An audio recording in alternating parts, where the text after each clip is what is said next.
잊을만 하면 한 번씩 연예인들의 대마초 흡연 혐의로 구속되었다는 뉴스가 들리더니 최근에는 해외 유학파를 중심으로 대마를 불법으로 유통하거나 흡입한 혐의로 입감되는 사례가 종종 나타나고 있습니다. 우리나라에서는 마약류 관리에 관한 법률에 의해 마약, 향정신의약품, 기타와 함께 대마도 마약류로 규정하고 있죠. 예로부터 대마는 각 부분에 따라 다양하게 이용되고 있었는데요. 우리가 많이 들어봤던 대마초는 삼의 잎과 꽃을 말린 것입니다.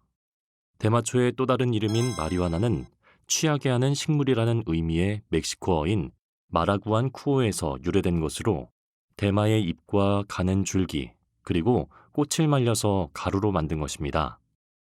해쉬시라고 하는 대마 수지는 대마의 암구류의 꽃 이삭과 상부의 잎에서 분리한 호박색의 끈적이는 액체를 가루로 만든 것으로 일반 대마초보다 THC 성분이 3, 4배 정도가 많이 함유되어 있습니다. 평균 THC 함유율이 2에서 8%이고 최고 높은 것은 20%에 이르죠. 해시오일은 마리화나를 알코올 또는 부탄으로 추출한 것으로 호박색에서 흑색을 띠는 유성, 점액성 농축액입니다. 이러한 방법으로 만든 해시오일은 THC 함량이 높아 강력한 효능을 얻게 되죠. 보통 해시오일 한 방울을 일반 담배에 떨어뜨려 흡연하거나 마리화나 담배에 떨어뜨려 흡연하는데 평균 THC 함유율이 15에서 50%이고 최고 높은 것은 70%에 이르기도 합니다. 햄프는 대마를 지칭하는 용어입니다. 인도 대마가 유럽으로 유입되어 사용될 때 인디안 햄프라는 용어가 사용되었으나 지금은 약물형 외에 산업형 대마를 통칭할 때 사용되는 경향이 있습니다.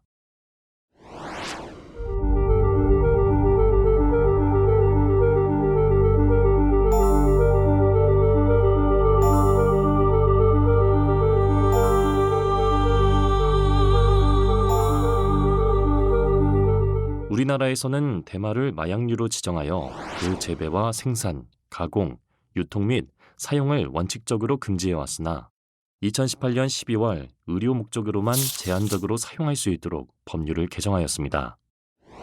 이제 우리나라는 대마 성분이 함유되어 개발된 특정 의약품에 대하여 효과가 입증된 특정 질환의 치료제로서 의사의 진단에 따라 사용하는 제한적인 의료용 대마 사용이 가능해진 것입니다. 하지만 여전히 우리나라는 기호용 대마의 사용은 원칙적으로 금지되어 있으며 허가받지 않은 대마류를 원료로 의약품이나 건강기능식품의 제조 또한 금지되어 있습니다. 대마에는 주요 활성 성분인 120여 종의 칸나비노이드와 기타 400여 종의 다른 여러 화합물이 함유되어 있으며 이 중 주요 활성 성분은 THC, CBD, CBN 등이 있습니다. THC는 강한 향정신성 작용을 일으킵니다. 즉, 뇌의 보상회로에 작용하여 도파민 분비를 촉진시킴으로써 쾌감을 느끼게 하죠. 이처럼 THC는 감각과 생각을 왜곡시키기 때문에 대마초 또는 마리화나를 흡연하게 되면 도취 및 환각 상태에 이르게 되고 반복해서 사용하면 의존이 형성되어 중독에 빠지게 되는 것입니다. 반면 CBD는 환각작용이 거의 없고 반복 사용 시 의존이 형성되지 않으며 희귀 난치 질환에 효과가 있는 것으로 알려져 있습니다. 대마의 사용이 양성화되어 있는 미국과 캐나다, 일부 유럽 국가에서는 의약품 외에도 건강과 미용에 도움을 주는 각종 CBD 제제들이 건강기능식품이나 미용용품으로 제조 및 판매를 허용함에 따라 다양한 CBD 젤리 사탕 쿠키와 CBD 화장품들이 시장을 확대해 나가고 있습니다.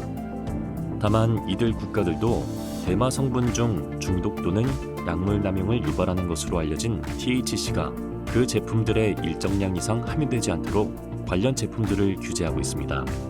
지역에 따라 규제 함유량이 다르지만 대개 THC가 0.3% 미만 함유되도록 규제하고 있죠. 우리나라에서도 대마씨나 뿌리 또는 붉은 줄기를 산업용 원료로는 사용할 수 있습니다. 그리고 최근 CBD의 효능이 알려지면서 다수 CBD 오일 제품들이 온라인에서 판매되고 있고 해외 직구를 통해 구매하는 경우도 있는데 제품에 따라 유효 성분인 CBD가 포함되어 있지 않은 단순 오일류이거나 국내에서 허용되지 않은 대마류가 함유된 제품인 경우도 있어서 세심한 주의가 필요합니다. 해외 사이트에서 구입한 제품이 국내에서 허용되지 않은 대마류를 함유하고 있는 경우 마약 사범이 될 수도 있기 때문이죠. 최근 대마 관련 연구가 활성화되면서 대마를 보건 또는 의료 목적으로 사용하는 비율이 꾸준히 증가하고 있습니다.